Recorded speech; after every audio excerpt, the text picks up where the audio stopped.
مولاي صل وسلم دائما ابدا على حبيبك خير الخلق كلهم. جی السلام علیکم. جی وعلیکم السلام. میں یہ سمجھنا چاہ رہا ہوں کہ ایک عمل کی بنیاد پہ اس کے عمل بہت سارے دیکھیں. ایک دل میں اگر کسی بھی اس طرح پورے افراد کو جتنے بھی افراد ہیں ان کے اوپر آپ یہ حکم کیسے لگا سکتے ہیں؟ نہیں سنا تکفیر سنا نہیں آپ کو پھر یہ پتہ نہیں ہے تکفیر کس وقت ہوتی ہے.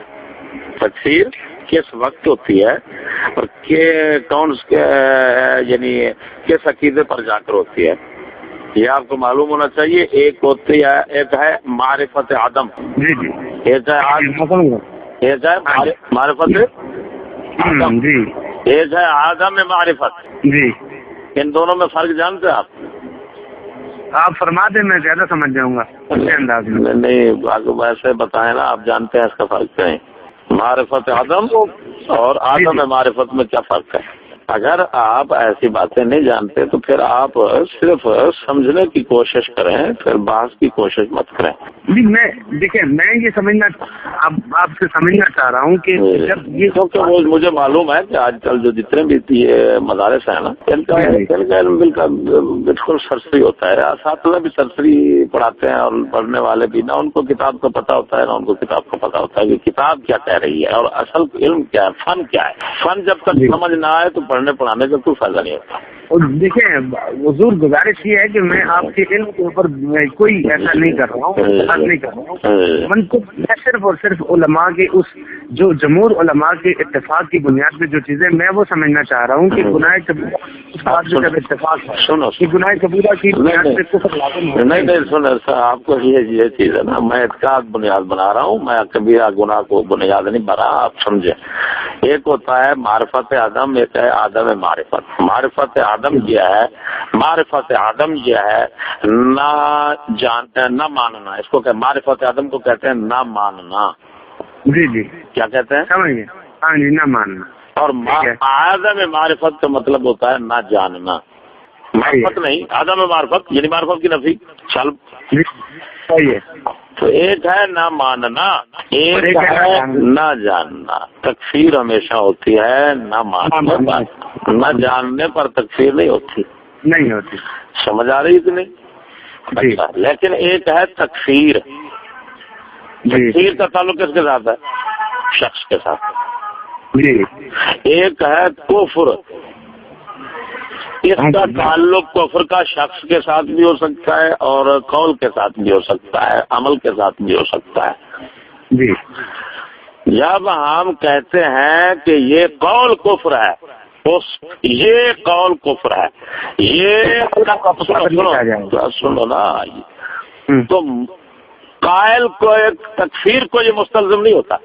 قول کفر ہے یہ مستلزم تکفیر نہیں ہے. جی جی. ہاں مستلزم تکفیر لیکن قول کفر ہے عمل کفر ہے اعتقاد کفر ہے. یہ اس وقت کفر ہو رہا ہے اور یا اب جب ان لوگوں کو بتایا جائے گا ان کو مطلع کیا جائے گا تو مطلع ہونے کے بعد پھر وہ وہی اعتقاد رکھیں گے اور کفر کا التزام کر لیں گے تو وہ بن جاتا ہے التزام کفر. صحیح ہے میں سمجھ گیا. اور لزوم کفر بات سنو لزوم کفر اس وقت عام ہے. اس وقت عام لزوم کفر کیسے ہے؟ مثال کے طور پر فرنگی سیاست ہے یعنی کیا مطلب کہ برٹش لا جو تمہارے ملک میں چل رہا ہے نا یہ برٹش لا ہے. اس برٹش لا کے جتنا مندرجات ہیں شاباش. اب ان کو جو صحیح سمجھتا ہے قانون سمجھتا ہے اس کا دفاع کرتا ہے اس کی حفاظت کرتا ہے اس کے مخالف کو قانون شکن شمار کرتا ہے باغی شمار کرتا ہے. ہاں جی اس کو ظالم اور فسادی شمار کرتا ہے بنیاد دہشت گرد شمار کرتا ہے. ایسا لانتی پکا کافر ہے.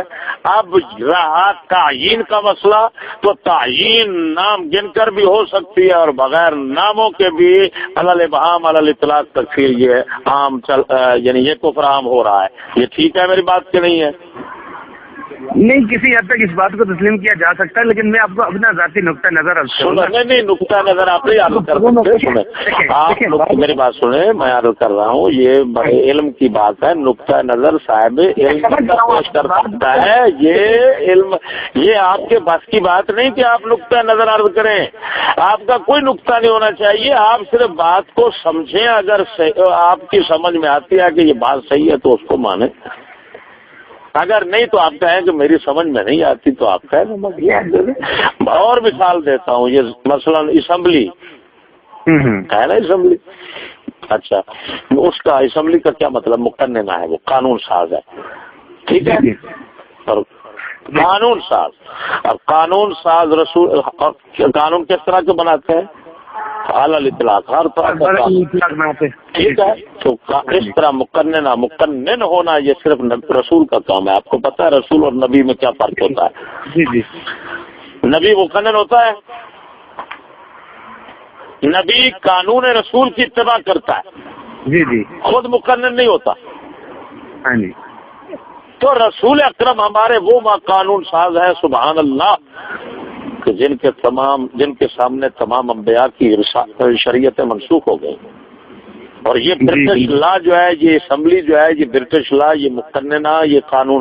ایک ہوتا ہے ادارہ قانون ساز، ایک ہوتا ہے ادارہ قانون چلانے والا، ایک ہوتا ہے قانون پر عمل درآمد کرنے والا. سمجھ آ رہی ہے کہ نہیں آ رہی؟ پھر حضور دیکھیں، سنو اگر کلی طور پر اگر آپ اس کو مقنن کہیں گے تو پھر قیاس کو آپ کس نظر سے دیکھیں گے؟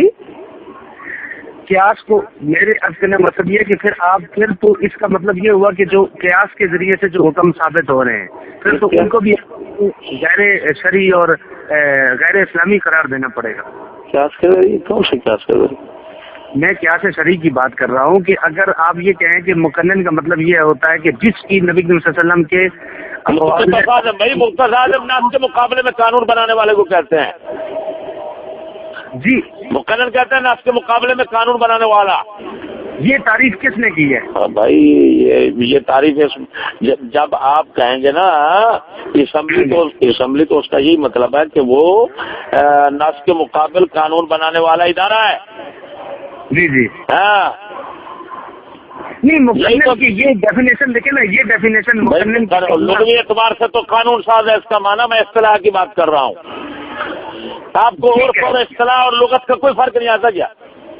عرف میں کس کو کہیں گے؟ بات سنو نا، عرف میں کس کو کہتے ہیں؟ آج کل عرف عام جو چل رہا ہے اس کے اندر مقننہ کس کو کہیں گے؟ ہر طرح اعلی الاطلاق وہ قانون بناتا ہے، یعنی ناس کے مقابل بھی بناتا ہے، ناس کے موافق بھی بنا لیتا ہے. وہ موافقت اتفاقی ہوتی ہے، میرے ارادے میں ان کے نہیں ہوتی کہ ہم نے موافقت کرنی ہے. ہاں، یہی تو چکر ہے. یہ چیزیں مولویوں کو پتہ ہی نہیں ہے، سمجھ نہیں آتی ہے. اس وجہ سے وہ جناب بیچارے وہ ماشاء اللہ جی ٹھیک ہے جی، وہ امام اعظم ابو حنیفہ بھی اجتہاد کرتے تھے، یہ مجتہد بیٹھے ہیں. نہیں جناب، میں یہ نہیں کہہ رہا، میں صرف اور صرف یہ کہہ رہا ہوں کہ جو قانون دیکھیں مطلب کلیتاً آپ اس کو کفریہ نظام کیسے کہہ سکتے ہیں؟ پھر اس کے ماتحت جتنے اسکول آ رہے ہیں، کالجز آ رہے ہیں، ان کو آپ یہ تو ان کی آپ تعلیم نہ دیں. آپ یہ کہہ سکتے ہیں کہ یہ بھی یہ فرنگی نظام ہے، لیکن اس عمل کی بنیاد پر آپ کفر کسی کرنے والے کو یا کسی پڑھنے والے کو آپ کافر کیسے کہہ سکتے ہیں؟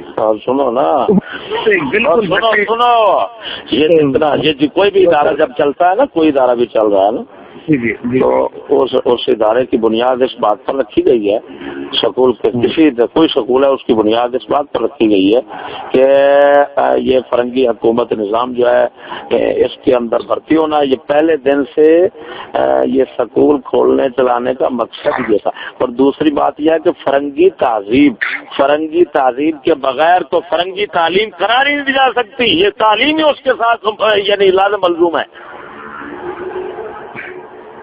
فرنگی تعلیم کا مطلب کیا ہوتا ہے؟ ایک منٹ. فرنگی تعلیم آپ بتائیں، ایک ہوتی ہے زبان، ایک ہوتی ہے تعلیم. ہے اس کا آپ کو فرق آتا ہے؟ زبان اور تعلیم میں کیا فرق ہے؟ زبان اور تعلیم میں فرق بالکل یہ بالکل واضح ہے. اب اس میں چیزیں عادت کم ہوتی ہیں، ان کو اصطلاح میں الفاظ کے ساتھ نہیں بیان کیا جا سکتا. تعلیم کا مطلب یہ ہے کہ ان کا جو طور اطوار ہے یا ان کا جو نظام ہے یا اس سیکھنے کا نظام ہے یا جس سے طرز معاشرہ بنے. اب بتاؤ، سنو، زبان کیا ہوتی ہے؟ تعلیم بتا دی. زبان کیا ہے؟ اب زبان ذریعہ تعلیم ہوتی ہے یا خود تعلیم ہے؟ زبان ذریعہ تعلیم ہے. ذریعہ تعلیم ہے.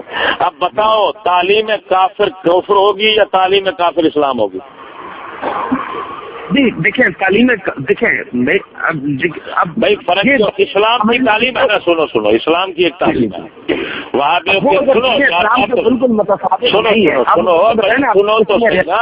جو متصادم نہیں ہے اس کو اسلام کی اس کو فرنگی کی تعلیم نہیں کہہ سکتے. آپ کہاں بیٹھے ہوئے ہیں یار؟ کیا کر رہے ہیں؟ میں کہہ رہا ہوں فرنگی تعلیم. وہابی تعلیم کس کو کہو گے بتاؤ؟ وہابی تعلیم، رافضی تعلیم، مرزائی تعلیم، سمجھ نہیں آ رہی؟ جی جی یہ ہر قوم کی علیحدہ تعلیم ہوتی ہے یا نہیں ہوتی؟ اور جب تعلیم کی اضافت کسی قوم کی طرف کریں گے، یہ اضافت سے وہ مخصوص ہو جائے گا، تو پھر بتاؤ وہ پھر اس جس طرح کے قوم کی تہذیب ہوگی، جس طرح اس قوم کی اس کو تعلیم فرنگی تعلیم کہنا ایک مطلب سمجھنے والی بات ہے نا کہ آپ ریاضی سیکھ رہے ہیں. آپ ریاضی کیا چکر ہے؟ کمال ہے، آپ کو اتنا پتہ نہیں ہے کہ ریاضی جو ہے. بس سنو تو صحیح بھائی، یہ آپ کو کس نے کہا ہے کہ ریاضی جو ہے فرنگی تعلیم ہے؟ لیکن دیکھیں اس میں اصول، قواعد و ضوابط جتنے بھی ہیں وہ فرنگی طرز عمل سے آ رہے ہیں. یار سنو تو صحیح. اب فرنگی تعلیم، ریاضی فرنگی تعلیم بنے گا کب بنے گا؟ آپ کو اتنا پتہ نہیں ہے. یہ اردو بھی فرنگی، عربی بھی فرنگی بن جاتا ہے.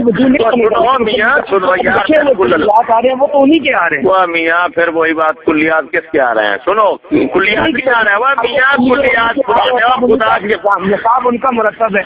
خدا کا بندہ، یہ علوم حقیقیہ میں سے ہے. علوم حقیقی کس کو کہتے ہیں بتاؤ؟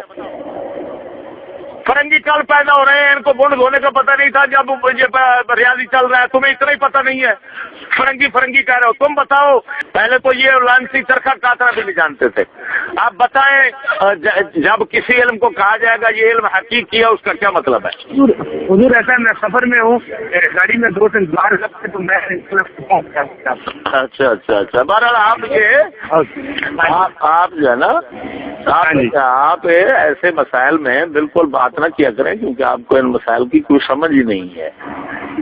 کیوں آپ کو علم حقیقی کا پتہ نہیں ہے؟ آپ تو یہی سمجھ رہے ہیں بس سب کچھ ادھر سے آ رہا ہے، سب کچھ ادھر سے نہیں آ رہا. یہ کون کہہ رہا ہے؟ آپ سمجھ نہیں رہے. ہم جب آپ کرتے ہیں دیکھیے میری بات سنیں نا آپ. دیکھیں ہم جب بھی گفتگو کرتے ہیں تو ہم کہتے ہیں موجودہ جس تعلیم میں یہ پیسہ کمانے کا ایک ہنر تو ہے، لیکن تعلیم نہیں ہے. تعلیم کا ہنر بھی حرام ہے. سنو ہنر ہے تو حرام ہے. ہنر حرام طریقے کے ساتھ ہے، کفر کے طریقے کے ساتھ ہنر کے طریقے ہیں یہ سارے. کیونکہ جب تعلیم ایک دیگ ہے، اس کے اندر زہر ملا دی، ساری دیگ میں پھیل جائے گی، تو ہم چاول کو کہیں گے یہ حرام ہے. کہاں بیٹھے ہوئے تم کلن چلن کی بات کر رہے ہو؟ جب زہر، پلیتی، گندگی شامل ہو جائے گی، کنواں ہے، کنویں کے اندر ایک قطرہ پیشاب کا ڈال دو. اب کلن کہنا پڑے گا، ہر جوز کو کہنا پڑے گا کہ یہ پلیت ہے. یہ نہیں کہنا پڑے گا اس وجہ سے کہ شامل ہو چکی ہے. اسی طرح اس تعلیم کا حال ہے. یہ تعلیم جو دی جا رہی ہے، یہ کلن، اس کی تو